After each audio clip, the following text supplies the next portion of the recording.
की, भारत माता की। कार्यक्रम में उपस्थित राजस्थान के आदरणीय मुख्यमंत्री श्रीमान अशोक गहलोत जी, मध्य प्रदेश के गवर्नर और आदिवासी समाज के बहुत बड़े नेता श्री मंगूभाई पटेल, गुजरात के मुख्यमंत्री श्री भूपेंद्र भाई पटेल, मध्य प्रदेश के मुख्यमंत्री श्रीमान शिवराज सिंह जी चौहान, मंत्री परिषद के मेरे सहयोगी श्री फग्गन सिंह कुलस्ते जी, श्री अर्जुन मेघवाल जी,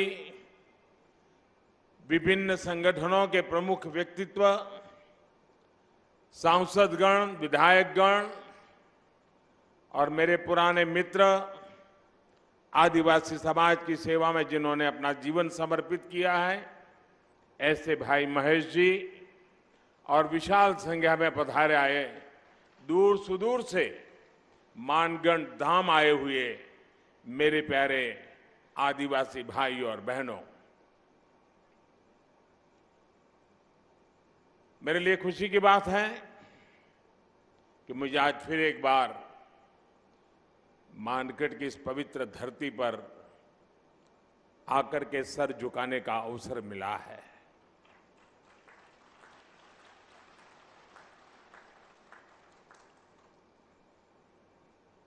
मुख्यमंत्री के नाते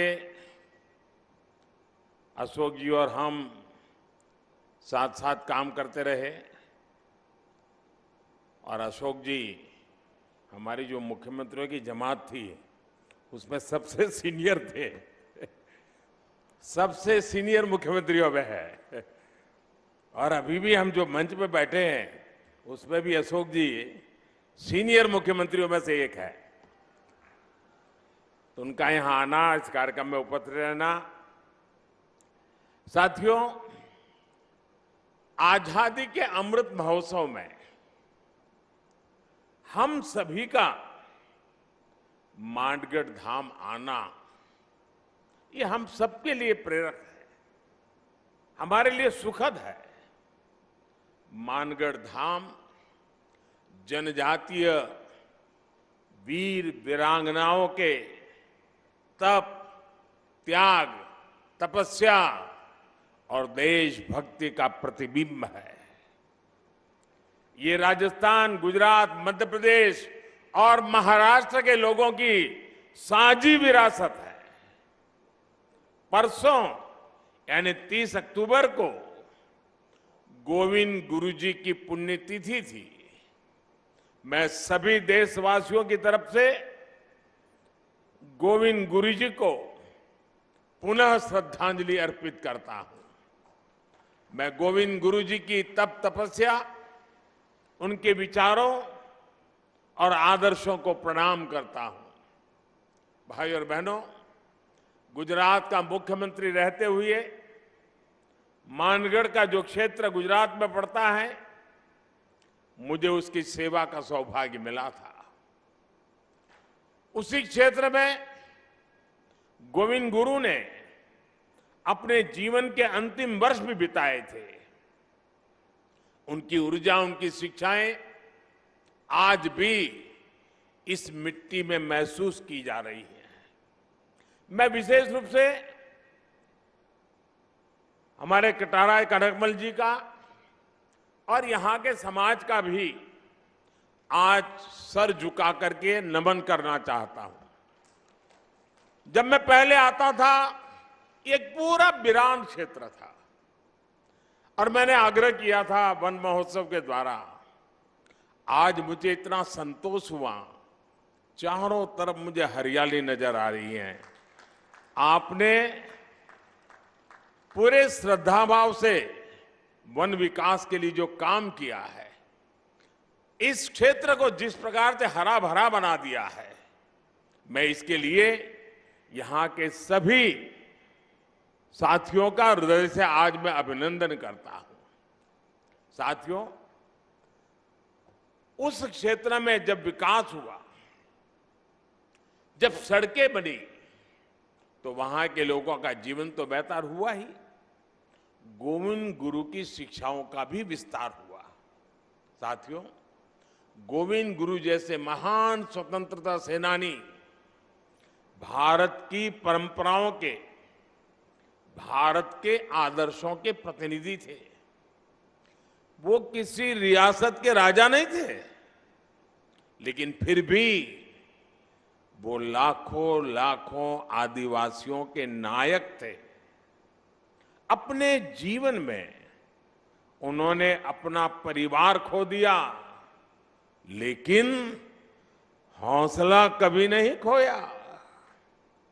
उन्होंने हर आदिवासी को, हर कमजोर, गरीब और भारतवासी को अपना परिवार बनाया।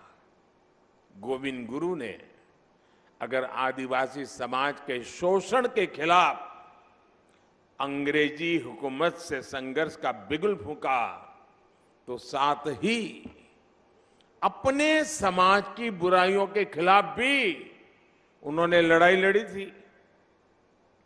वो एक समाज सुधारक भी थे, वो एक आध्यात्मिक गुरु भी थे, वो एक संत भी थे, वो एक लोक नेता भी थे।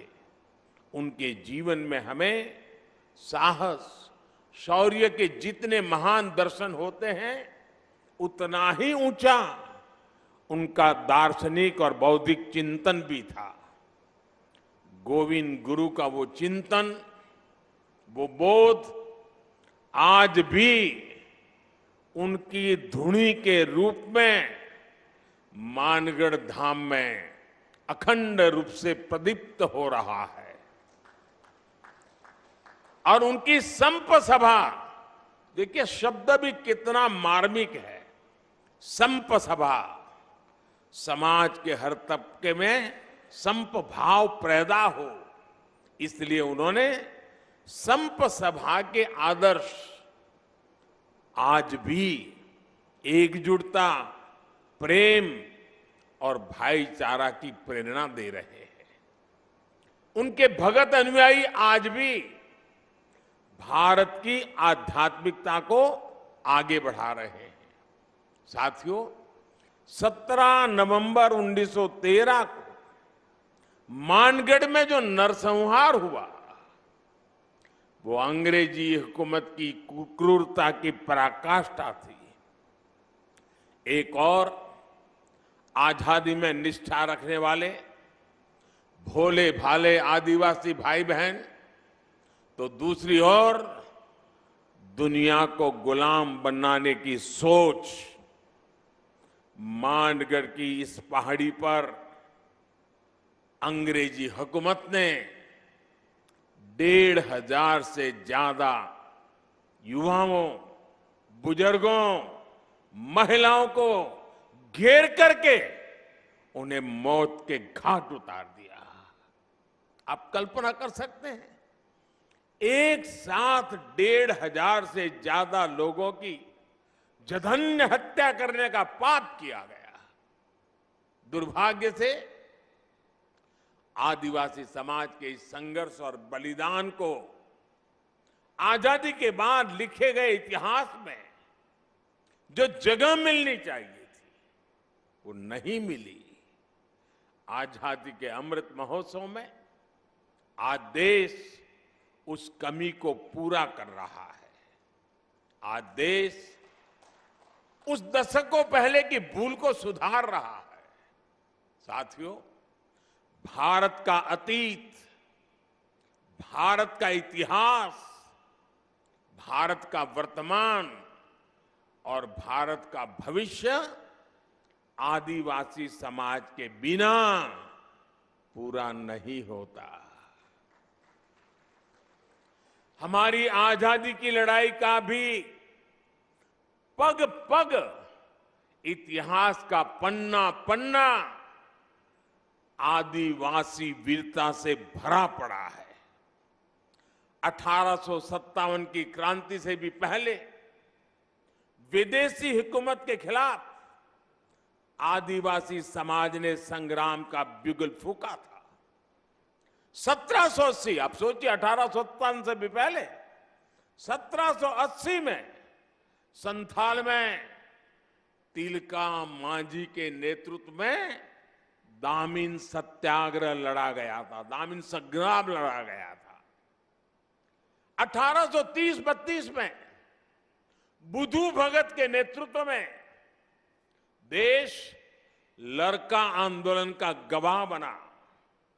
1855 में आजादी की यही ज्वाला सिद्धू कान्हा क्रांति के रूप में जल उठी।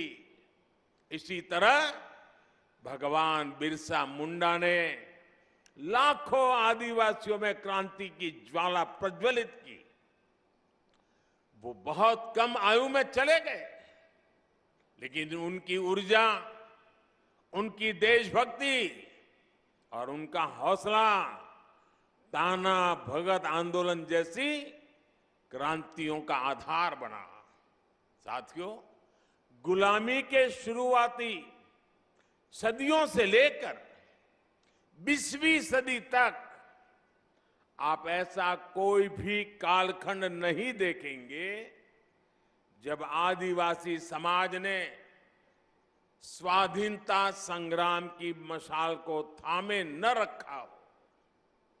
आंध्र प्रदेश में अल्लूरी सीताराम राजू गारू के नेतृत्व में आदिवासी समाज ने रंपा क्रांति को एक नई धार दे दी थी।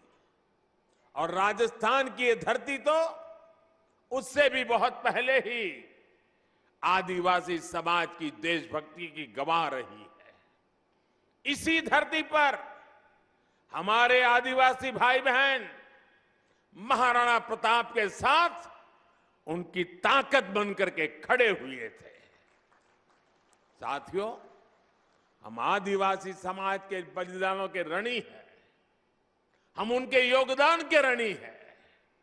इस समाज के इसने प्रकृति से लेकर पर्यावरण तक, संस्कृति से लेकर परंपराओं तक भारत के चरित्र को सहेजा और संजोया है।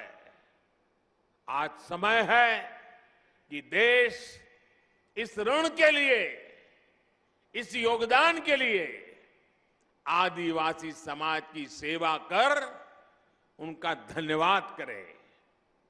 बीते 8 वर्षों से यही भावना हमारे प्रयासों को ऊर्जा देती रही है। आज से कुछ दिन बाद ही 15 नवंबर को भगवान बिरसा मुंडा की जयंती पर देश जनजातीय गौरव दिवस मनाएगा। आदिवासी समाज के अतीत और इतिहास को जन जन तक पहुंचाने के लिए आज देश भर में आदिवासी स्वतंत्रता सेनानियों को समर्पित विशेष म्यूजियम बनाए जा रहे हैं। जिस भव्य विरासत से हमारी पीढ़ियां वंचित रह रही थी, वो अब उनके चिंतन का, उनकी सोच का और उनकी प्रेरणाओं का हिस्सा बनेगी। भाइयों बहनों, देश में आदिवासी समाज का विस्तार और उसकी भूमिका इतनी बड़ी है कि हमें उसके लिए समर्पित भाव से काम करने की जरूरत है। राजस्थान और गुजरात से लेकर पूर्वोत्तर और ओडिशा तक विविधता से भरे आदिवासी समाज की सेवा के लिए आज देश स्पष्ट नीतियों के साथ काम कर रहा है।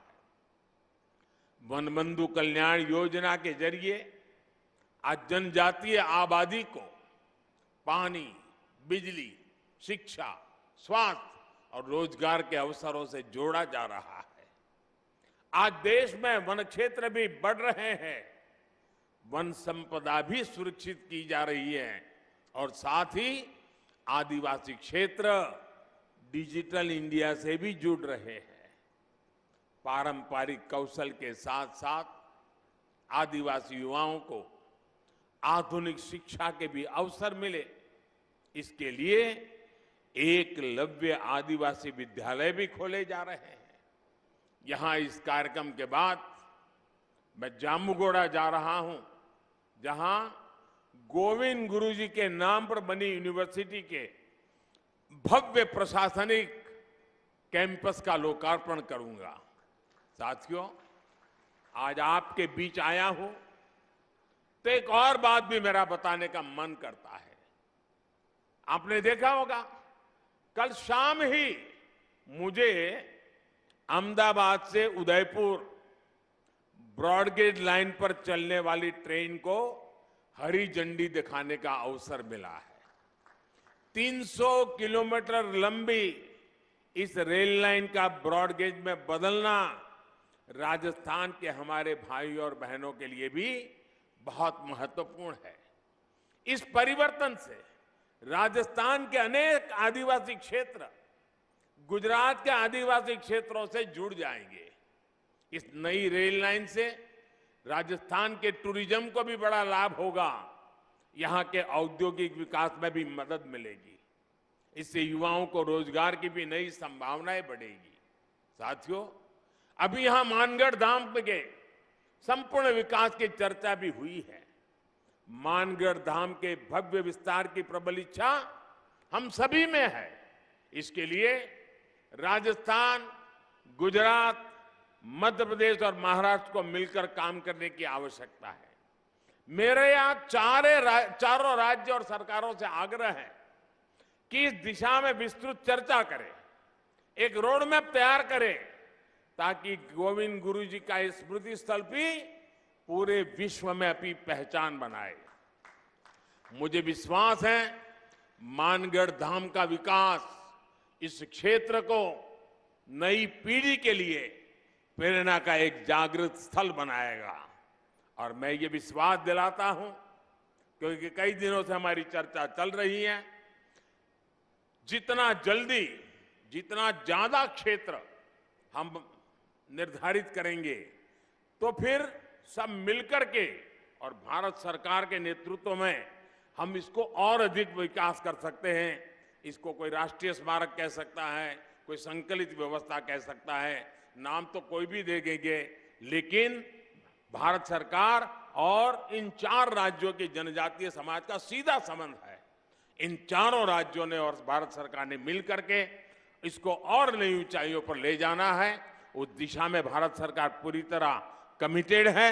मैं फिर एक बार आप सबको बहुत बहुत शुभकामनाएं देता हूं। गोविंद गुरु के श्री चरणों में प्रणाम करता हूं। उनकी धुनी से मिली हुई प्रेरणा से आदिवासी समाज के कल्याण का संकल्प लेकर के हम सभी निकले, यही मेरी आप सबसे प्रार्थना है। बहुत बहुत धन्यवाद।